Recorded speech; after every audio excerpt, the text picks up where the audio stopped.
back, fellow armchair generals. This is Gamer 1745 here with my continuing playthrough of Hearts of Iron 4 1.7 Hydra version with, of course, Road to 56 mod, and we're playing as Germany. So we're going to continue this. The big reason I wanted to specify that is because we have the new and better improved AI. So that is why I stopped the last playthrough, and we're almost getting another tank division, Panzer division, and started over again because I wanted to try this.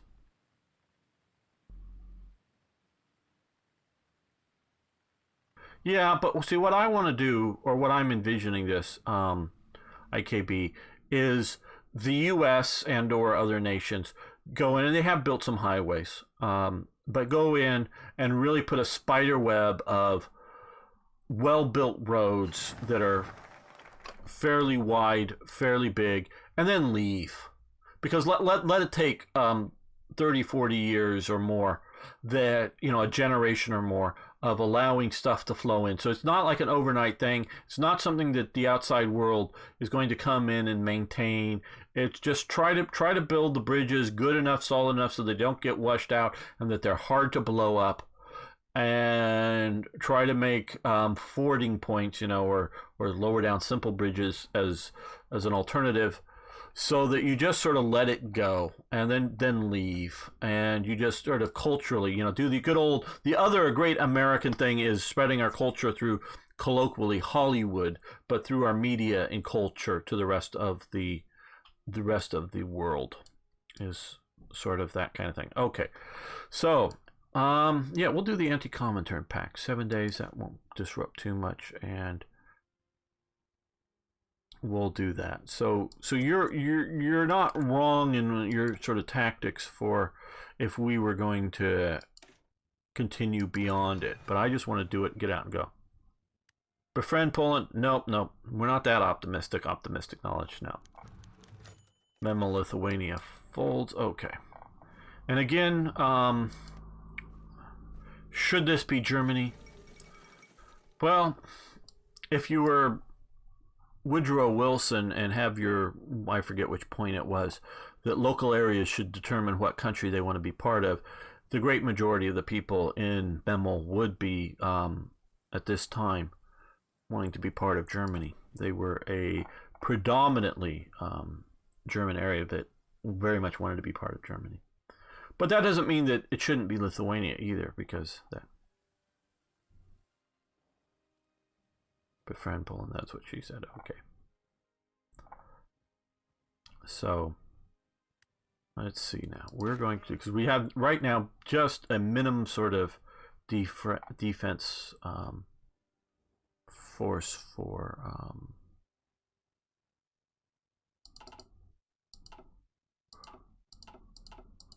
East Prussia, so let's put these guys up here. We'll send them out to East Prussia, reinforce there. Come on, are you there yet? Yeah, okay. Oh, we're not. Oh, yeah, we are highlighting. Why aren't we? Do we not have ships? No, we have ships. Here we are.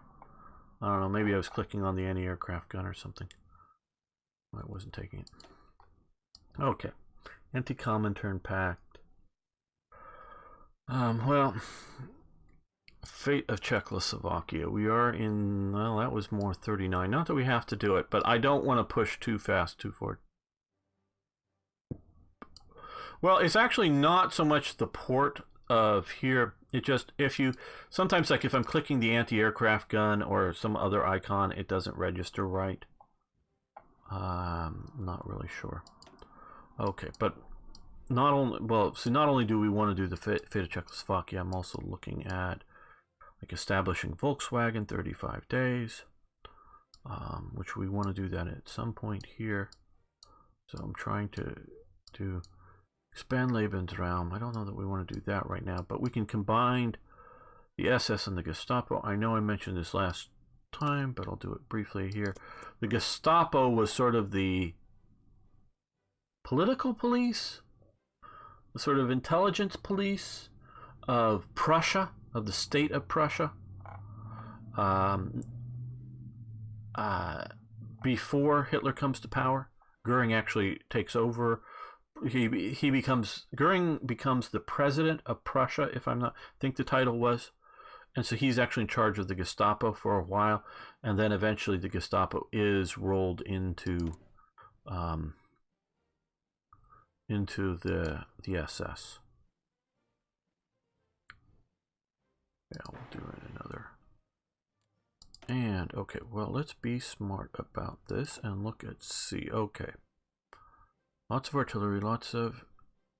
Now I'm both wanting to expand my armed forces, and wanting to have artillery and such to replace losses. So sort of a balancing act here, but I think we should be. We have 1.6 million people, so I think we will. Well, what does our tanks look like?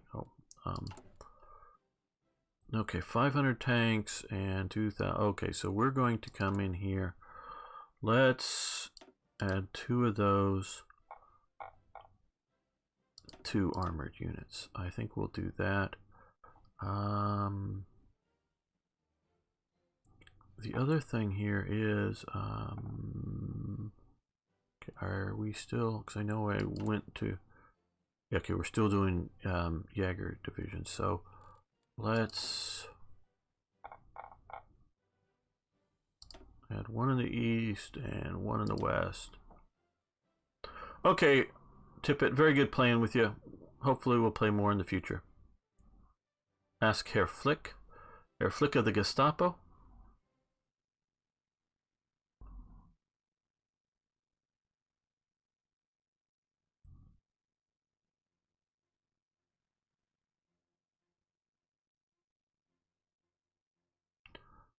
So we'll do that.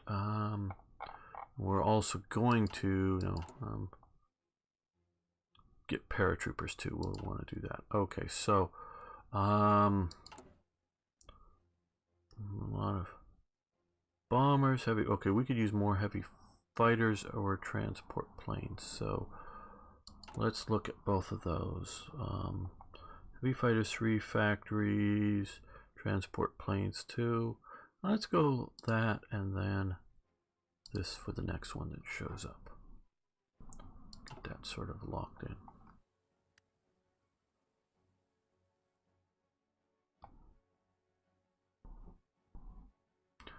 Okay, they're still coming via sea.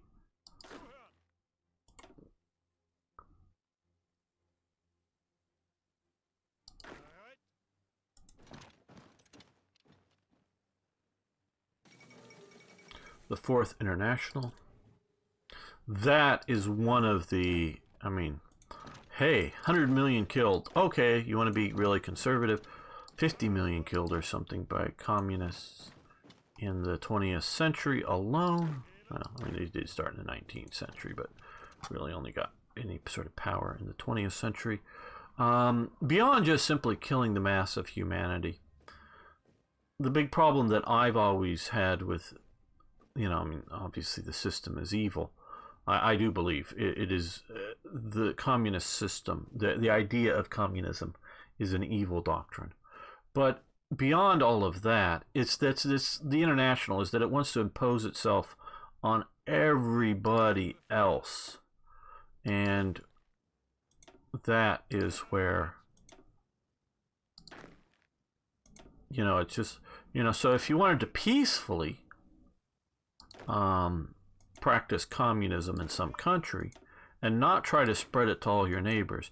Now again, and those that were watching the live stream in between talking about some things, I'm not one of these people that want to spread democracy everywhere. Now, if everywhere wants to be democratic, Czechoslovakia issues partial mobilization, claiming hostile military maneuvers by the Wehrmacht during the night of September. Announces, okay. If everywhere wants to be democratic, I'm not against that idea. Okay, cool, great. You all want to be democratic? Fine, good. Happy to have you on board. It's a system that works reasonably well.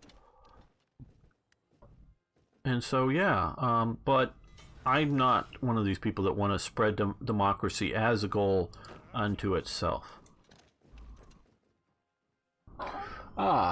Roads need cars. Cars are expensive both. Okay.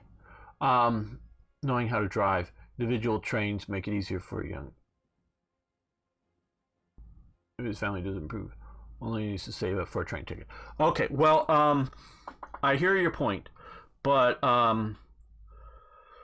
Toyota Hiluxes are almost indestructible, and they're not that expensive, and so we can rain down a bunch of Toyota Hiluxes. Those are little pickup trucks into Afghanistan, and they'll run forever.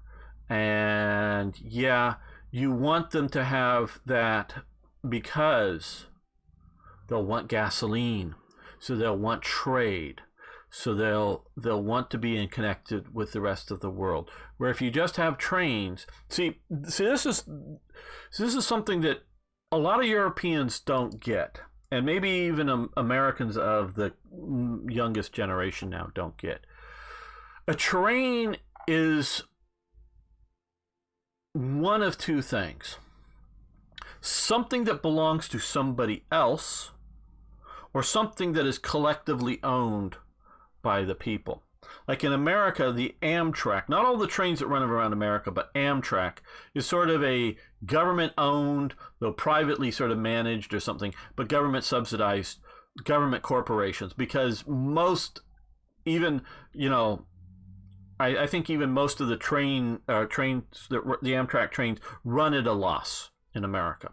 It's just, I think there's just a few. One of them is sort of the Washington to New York, which happens in just a few hours relatively, even though it's fairly far. So there's sort of the easy way to commute, not like morning to night. You don't wake up in the morning and go to, well, maybe if you want to like super early one day, but not like every day to work. But if you want to say work in this part of the world here, but you want to live like on the weekends for like a 3-day weekend somewhere a little bit more rurally, you can get on the train and get to like Baltimore or wherever you left your automobile and drive to your sort of country home for the weekend, and then back into your apartment in Washington, D.C., or your tiny apartment in New York City or something like that. So this sort of Washington to New York corridor, maybe even going up to Boston, I think actually the sort of the Amtrak trains that run along at least some of this do so at a very good profit. They make profit, they do. And maybe the trains going, the passenger trains going to Chicago do, but most of the Amtrak, which is sort of the passenger trains in America, run at a complete loss. So that is a government corporation. All the rest of the trains going around America are all privately owned companies, and they're making plenty of money.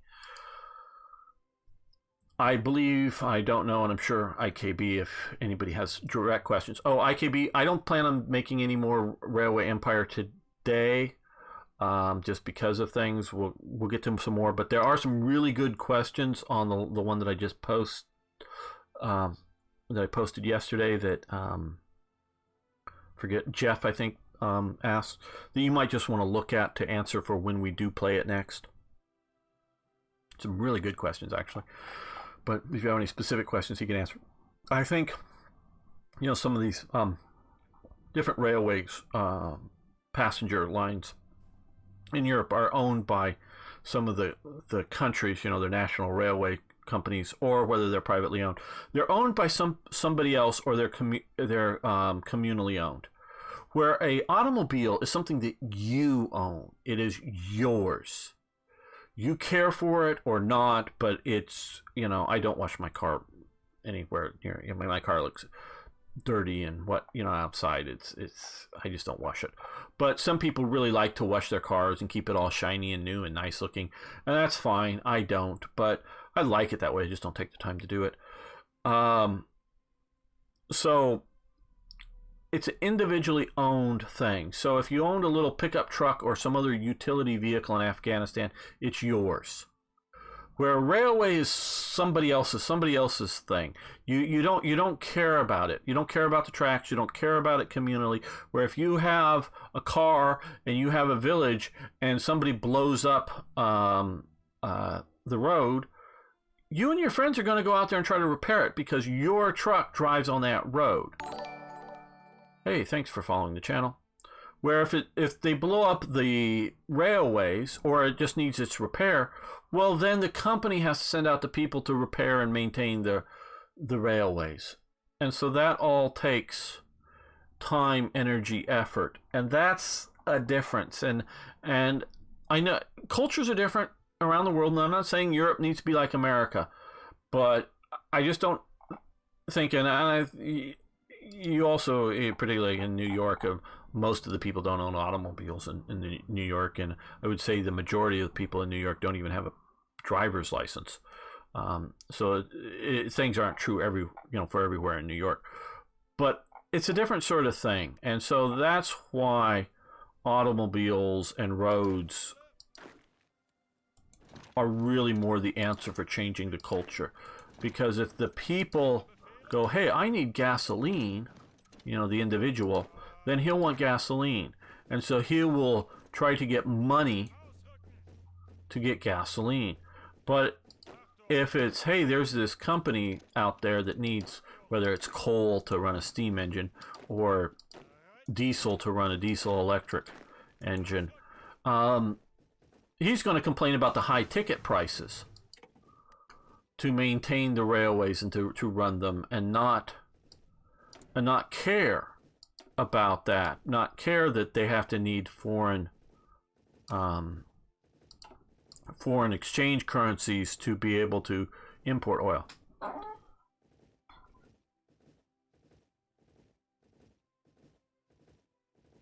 Yes, you're absolutely right. But again, most of the people themselves won't own the mineral extractions. And I agree. I think you're right on all of that. It's just first roads.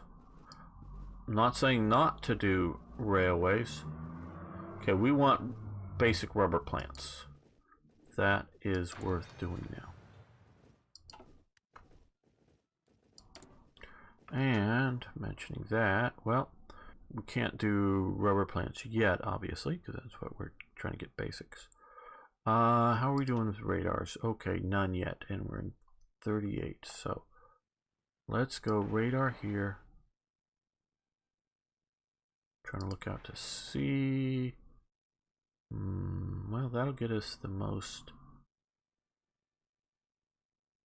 northerly into the Baltics there.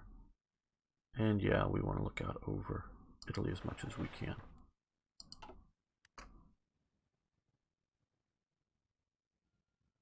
Oh, Samuel. Damn, don't. Not sure what you're referring to, whether something's going wrong or we're trying to block water.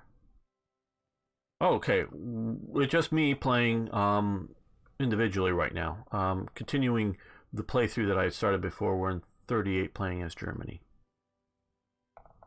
Because I'm using this to make episodes for my YouTube channel that's an ongoing series. So no, you didn't get left out and not playing it, just I'm not playing with other people right now.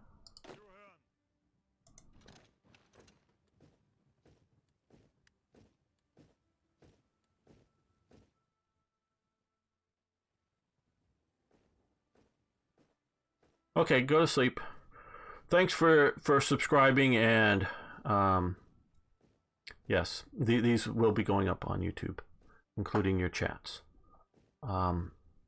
Thanks for subscribing on YouTube and following on Twitch. Good to have you on board. Okay, fall some Jaegers. Okay, now let's come back over here. Okay, proper radar.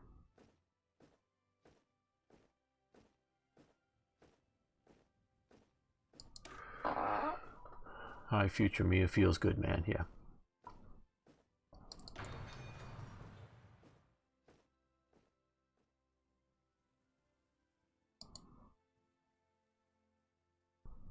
There we go. So, yeah. Thank you. Okay. Yeah. I'm trying to get all these organized. We're going to eventually have to do an east and west front, I think. So glad they've gotten better command structures going for this. And we also need to come over here, and I want to let's first take a look at the Jaeger. Okay, the Jaegers currently are just 4 battalions of Jaeger infantry. Fine, we will get one of these trained, and paratroopers. Oh, just 3 battalions. That's not even really a division, but we'll get those training up. We'll put the paratroopers in here because that's maybe where we'll start the. But I'm not sure about the Jaeger. Start to be able to air transport them.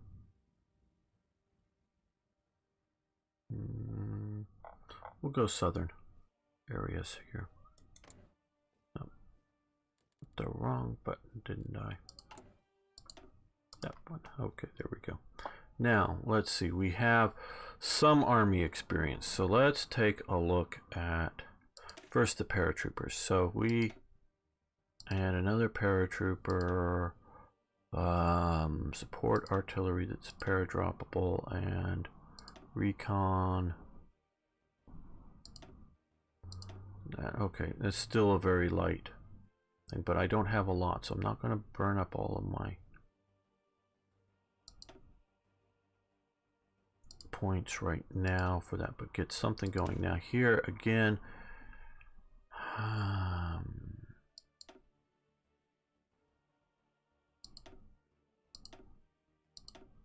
little bigger recon support engineering. Let's add 2 more battalions. Yeah, we're going to spend that.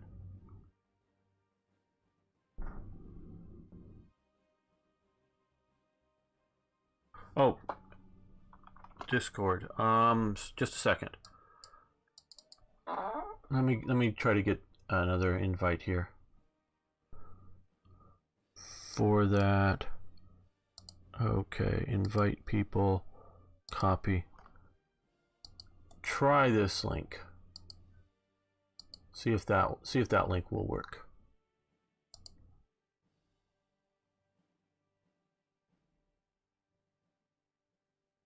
Okay, well, optimistic knowledge. The thought behind the army experience. Now, and that is a good. See if that Discord works for you, or that invite people works. The idea behind it is good. Their implementation, in my opinion, leaves something to be desired, meaning not that good. Armies don't like to change. Armies are reluctant to change for various reasons. Part of it is, hey, they normally find a thing that works. And then once it works, they sort of stick to it. Why fix something, don't fix something that's, if it ain't broke, don't fix it. And so they're slow to change. And so they looked at Hearts of Iron 3 and saw that people would have 10 divisions, and each division would be made up of some different template, as it were, mix of brigades. And armies mostly don't do that. And so they only change mostly by experience wars and conditions. They go, hey, this isn't working. We need more artillery, or we need anti-tank guns added to the unit, or whatever it might be. And so that's why they want the army experience to go, hey, or because we can earn experience by having these armies train. So it's like, oh, hey, we're having the Panzer divisions train, which they did historically, and figure out what should a Panzer division look like? How many tanks, per company, per battalion, how many tank battalions per division, matched with how many infantry battalions, what is the best makeup? Okay, I get all of that. The problem is that they like to go in these games, that they like to start at nothing or near nothing, like when we can look at the Jaeger template that we just saw. 4 battalions of Jaegers? Then we had to come in and add everything else. We can look up here, this infantry division. Okay. Artillery engineers and a decent amount of infantry brigades. Okay. Not having a signal company? Really? Now, support anti-aircraft, I can sort of see that, hey, World War One, maybe you don't, think that you need much anti-aircraft, that it's, a battalion's worth of anti-aircraft, because it's not just one single signal company, it's signal group that handles for the whole division. Or reconnaissance, of course they knew they had reconnaissance. So my disagreement is sort of the incremental steps, that they're not starting with historically based templates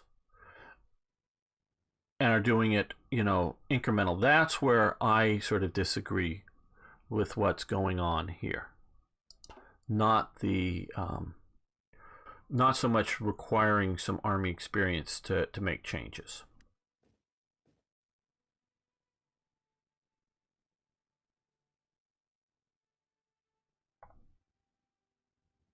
So now, although I have sort of spread out these forces here, if you notice, instead of having them all stuck in one place, which might mean the AI, if it was good, would to oppose it, I can attack, say, this province here from 2 different provinces, each with 2 divisions here, and similarly, like this province from 2 divisions here.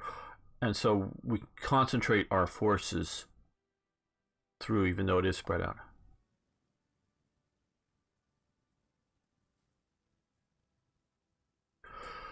Well,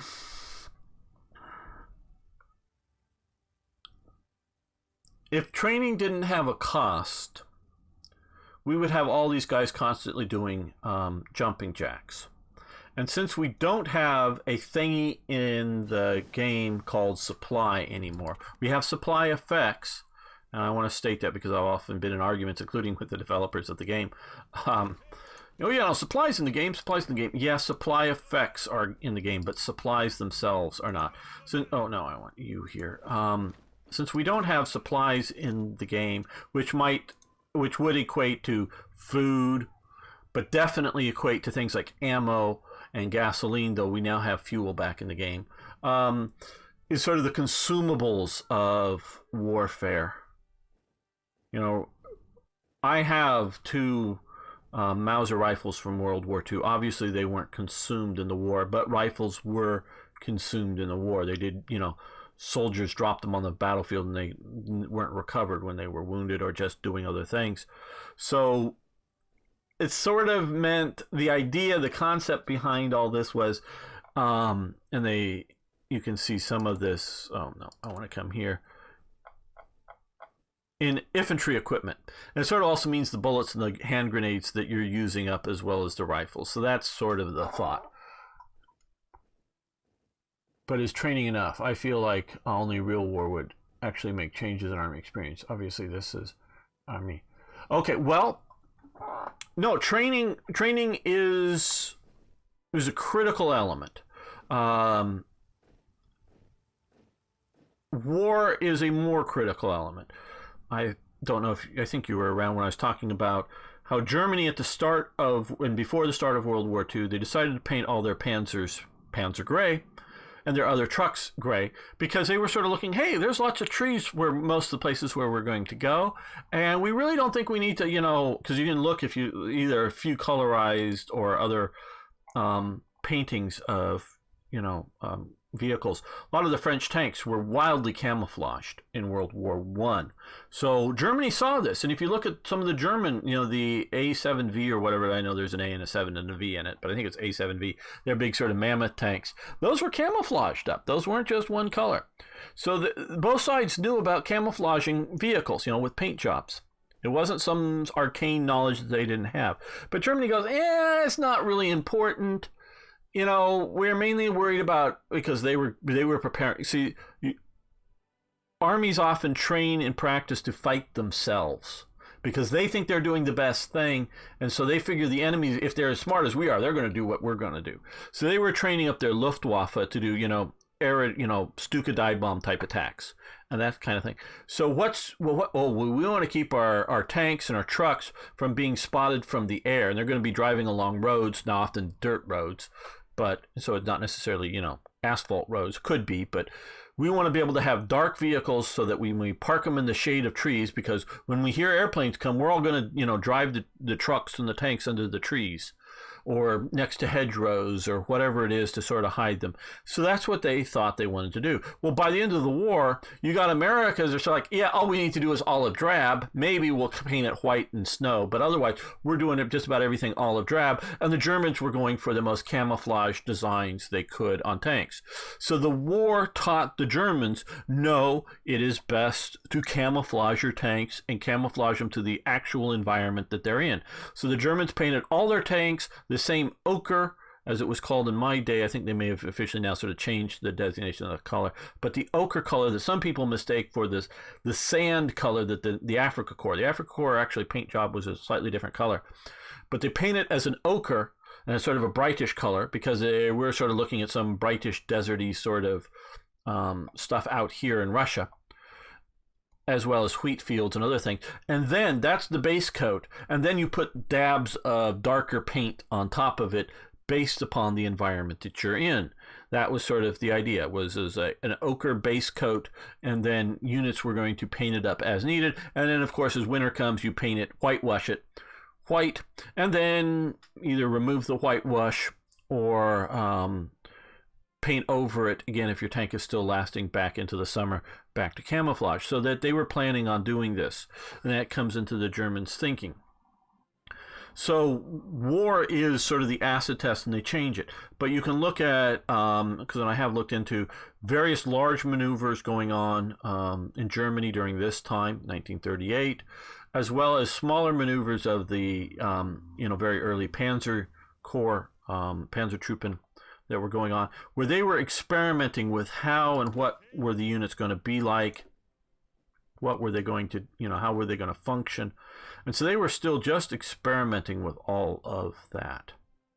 And so they were training up, and they were figuring out how to motorize divisions. Some were going to be, motorized infantry divisions. These things here. This just happens, has that. Everything motorized. Other things were going to be, hey, marching infantry divisions like this, but are you going to motorize your support artillery, or is it going to be horse-drawn? They were trying to sort of motorize it to some degree, and how to do that, and they were training this all up during this time period. So the training shouldn't, be the only thing needed to happen, but should be an important part of it. Okay, well, yeah,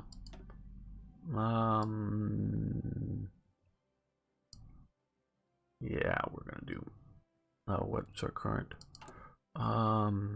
maritime patrol. That's what we were looking at doing, and so we're gonna do maritime patrol. And what is IKB? Or at least less of a cost in equipment, maybe some events for big army maneuvers and field exercises.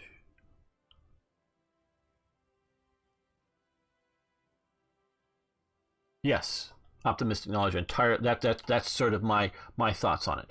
And IKB, that is where something like Third Reich events should come in to have the,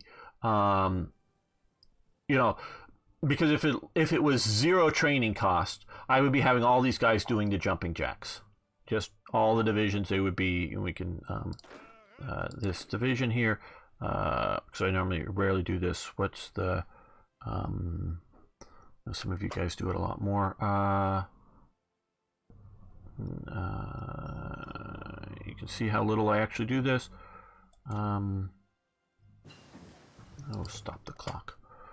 Where's the training button? Select all, but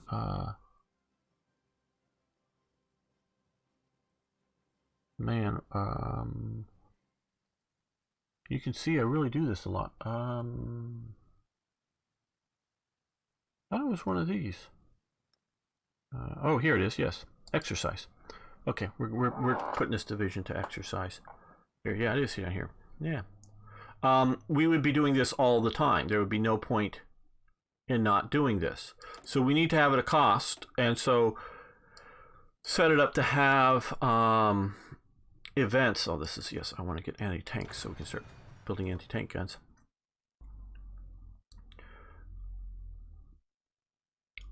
And so to have events based sort of on history, have whether they're tied to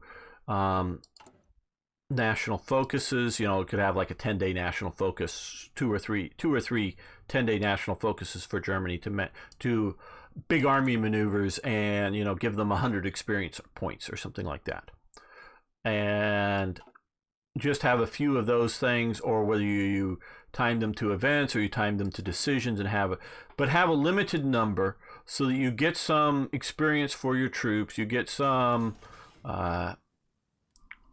this army experience that you can do, whether you add it to changing division templates or other like tweaking out tanks. And that's also the idea is here. And again, we can discuss how well it was implemented.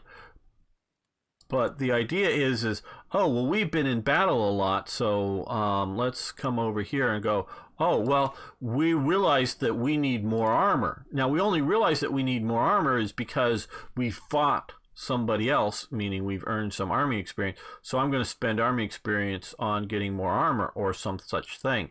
That's also their thought, as opposed to starting out without any and going, hey, we're going to build the super tank. Well, what is the super tank? So I agree that Dan, Podcat, whatever you want to call him, is actually well thought out on a lot of this conceptual stuff, but their implementation is leaves something to be desired.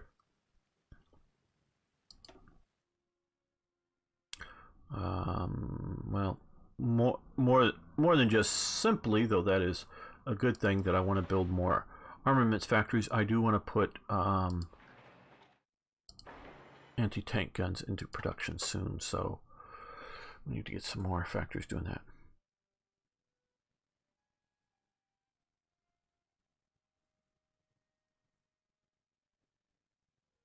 Oh yes, absolutely, IKB. The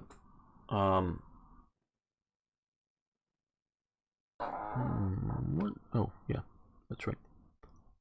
Let me close this here. Sorry, just looking off over. Okay. How do I put this? Again, this is a Paradox problem, not a Hearts of Iron problem.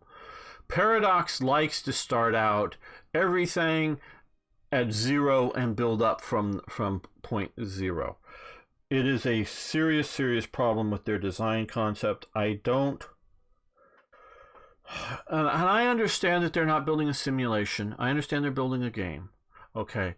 But when you're playing Imperator Rome and you're on the Greek military tradition, okay, good.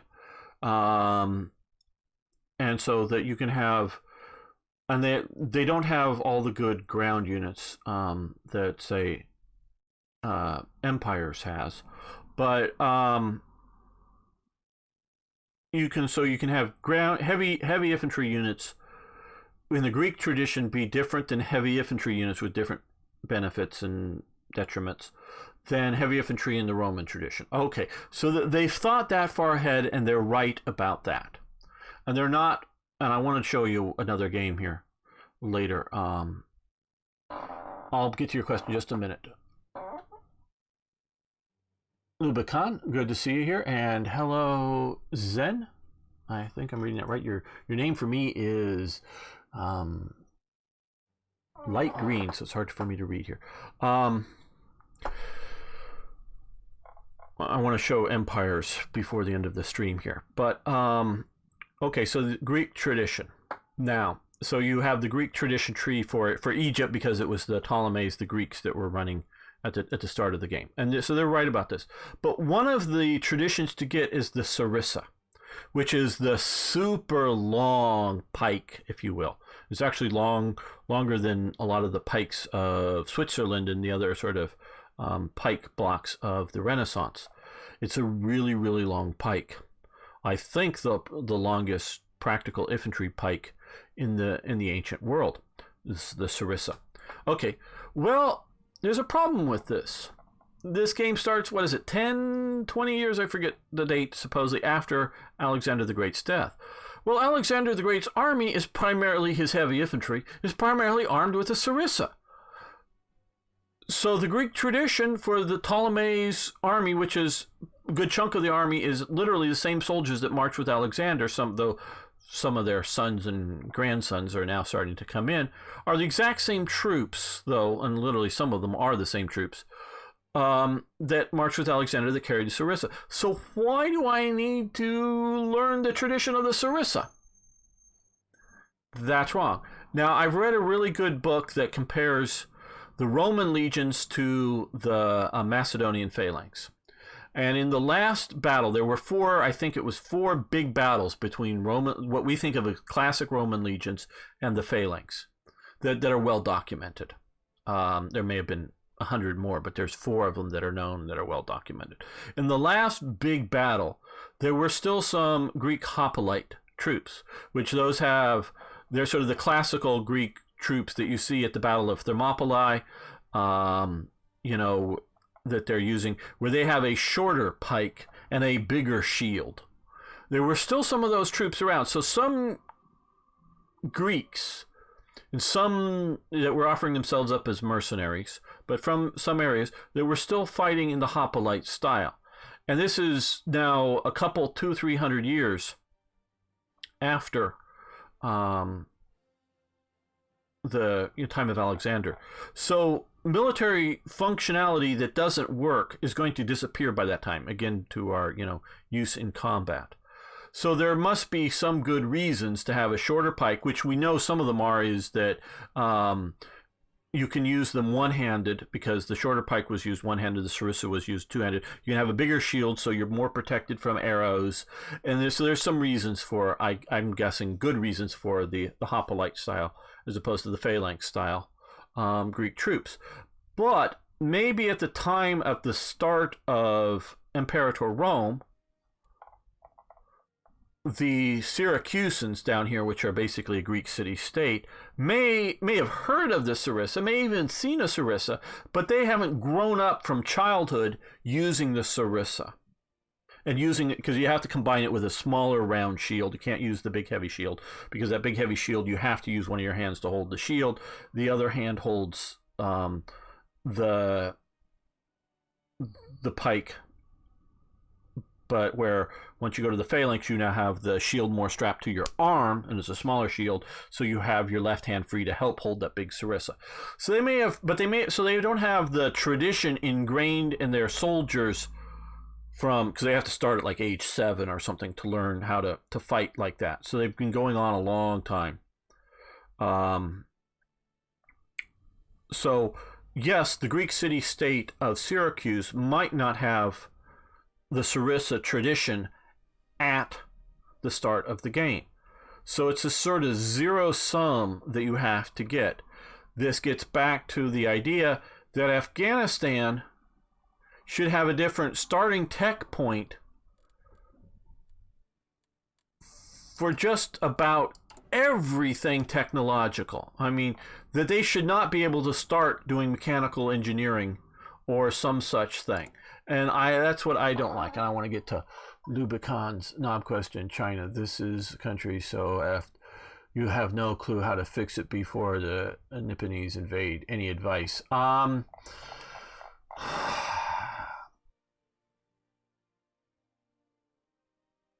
Delay.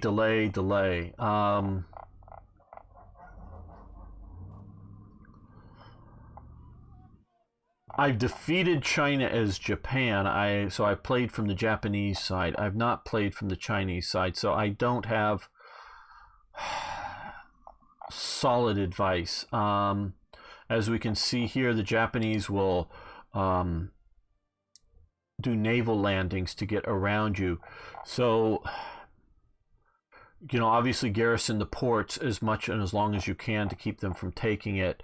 Once they've pushed into somewhere, just look at terrain and rivers, which is obviously part of terrain, and try to have the shortest, most effective defensive lines. Like if you can hold along some of these rivers and concentrate. The communist Chinese will be hard for them to take, so try to hold north of them and try to hold south of them and have them sort of hold there and just trade space for time. I don't know if you can win.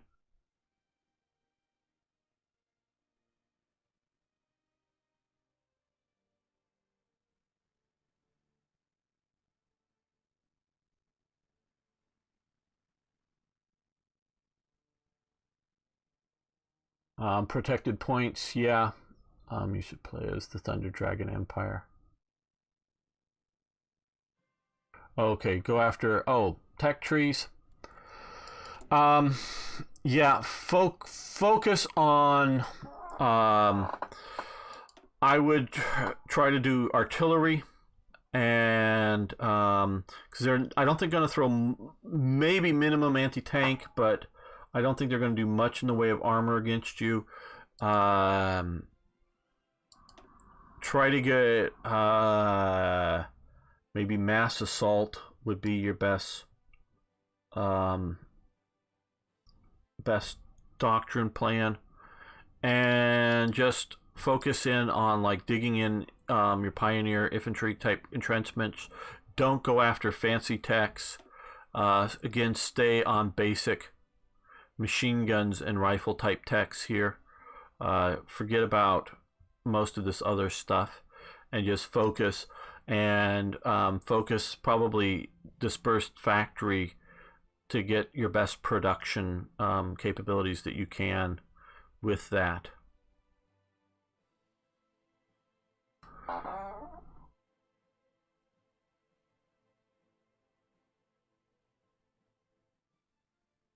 Yeah, getting the United Front, that's good to try to get a best setup, but you just need to laser focus in on mass infantry armies and cheap production of basic weapons.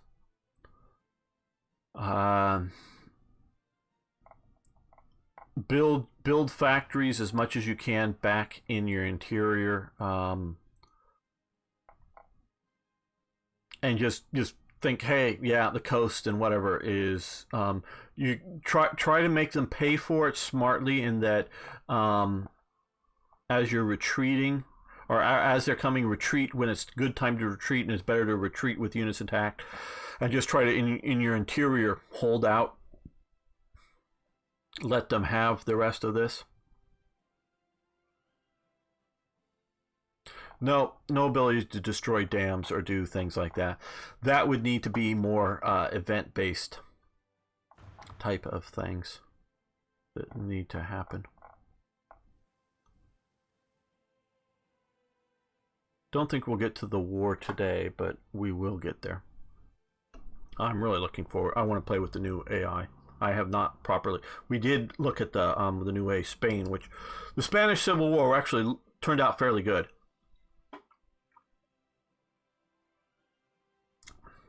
The nationalists did win, and did win quicker than historically, of course, but both sides AI did did pretty well. So I'm looking forward to this as a general thing. Okay, and Rommel just got 2 more divisions.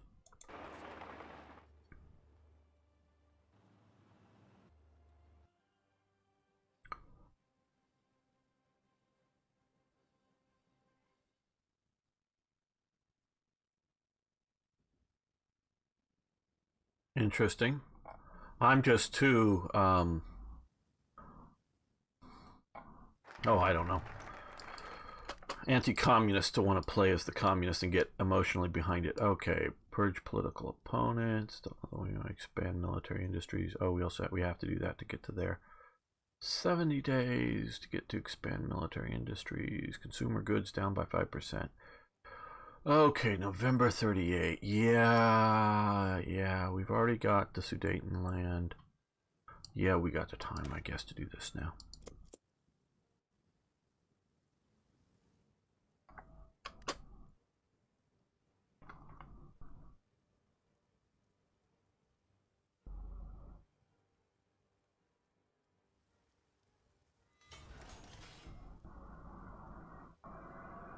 Yeah, I understand. The situation is interesting.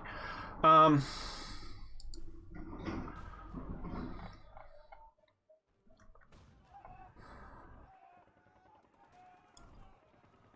I just,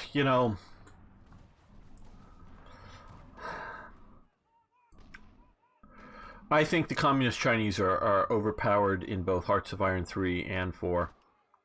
I think because they were mostly guerrilla force, and that is a different experience than playing conventional forces, which this game just doesn't do guerrilla forces well. Oh, we got done with building some of our subs. Okay, build ships. We still we have some naval experience. Okay, good.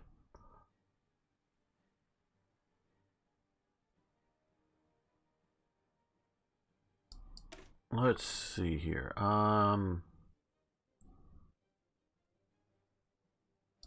This is in their rear mine warfare. We're gonna do that, and we're gonna save. Well, let's.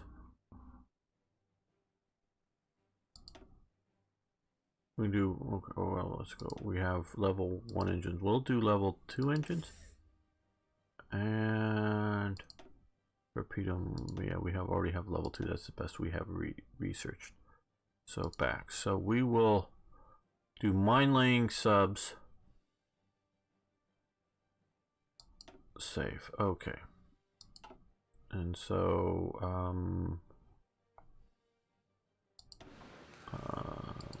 I want to just check and make sure that this is. Yep. Okay. The mine laying sub now.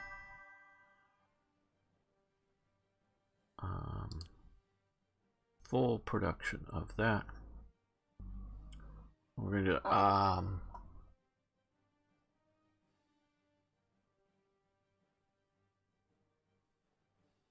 yeah, and that's sort of the thing. Oh, we need more rubber, which is we're building plants to do some more of that. Okay, Siam is about tapped out for rubber. We'll get it from Dutch East Indies, so that when China or Japan takes it over, they'll get the factories. Yeah, and it's just the game doesn't do guerrillas well, so they overpower it to try to keep just being crushed by the nationalists. Okay, let's drop these on the field. The ones that are mostly trained. Get them out there. Okay, now.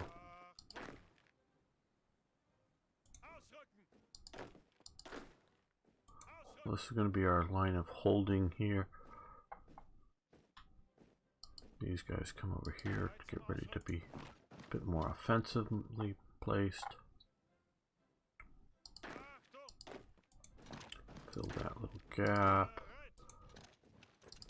We're going to have the panzers tear off deep inside of Poland and have the infantry follow up.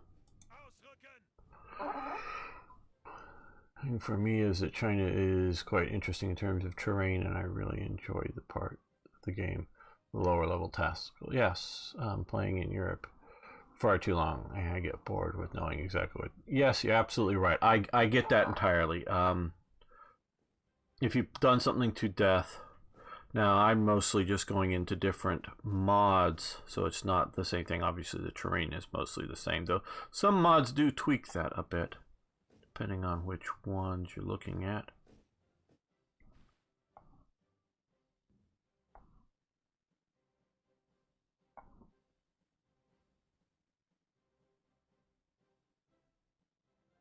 Okay, we're gonna stop this.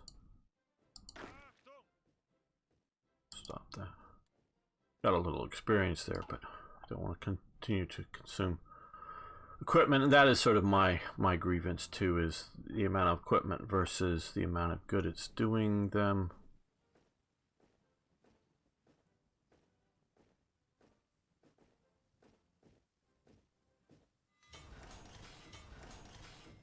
Okay, well, how quickly are we getting anti-tank guns? 49 days. So what we're going to do here is, we have the anti-aircraft guns already producing, but we're going to come here, start anti-aircraft guns producing.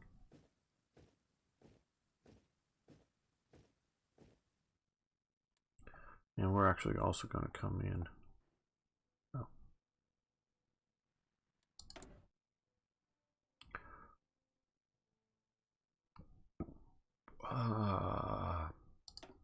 Another fuel silo. We'll put it up here.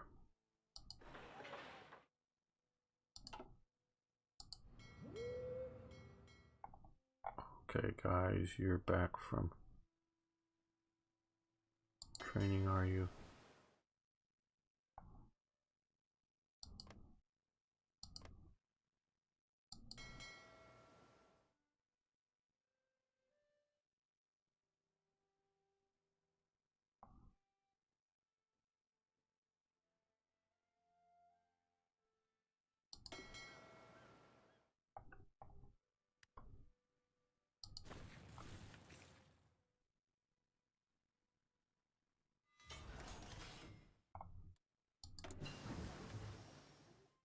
Improved infantry equipment, very good.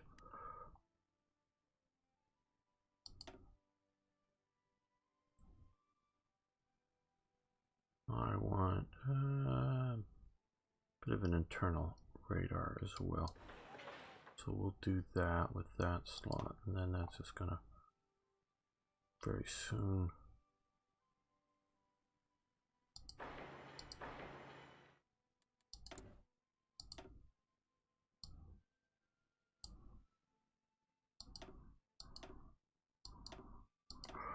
Okay.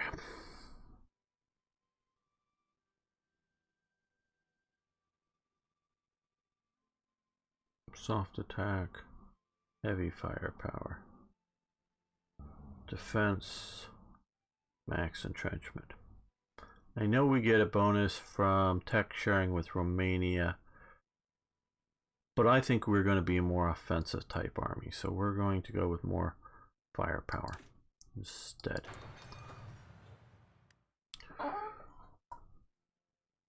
Hello, Acrois. Curious? Sorry, I'm butchering that, I'm sure. I'm doing well. How are you doing today? We're a basic rubber plant. Okay, good. We'll get to some of that. Okay, we're still in 39. Or 38, I mean, sorry, but just barely.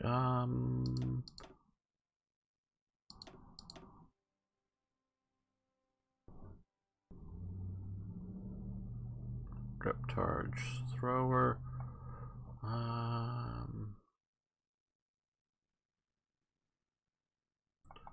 Well, we want to do some mine warfare again. Eventually, I want to get down to here, so that's way too far in advance to do that. But what? Smiling submarines. What other techs might we want to do here? Submarine magnetic detonators. Of course, that didn't work out very well for the Americans early on.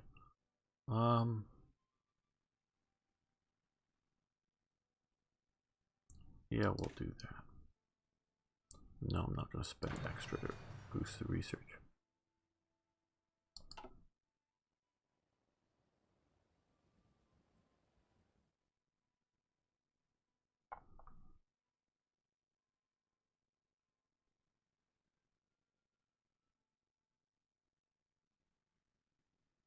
Now that we're not burning the fuel up, we are saving it up, but we did see that even just operating for a bit really burns in the fuel.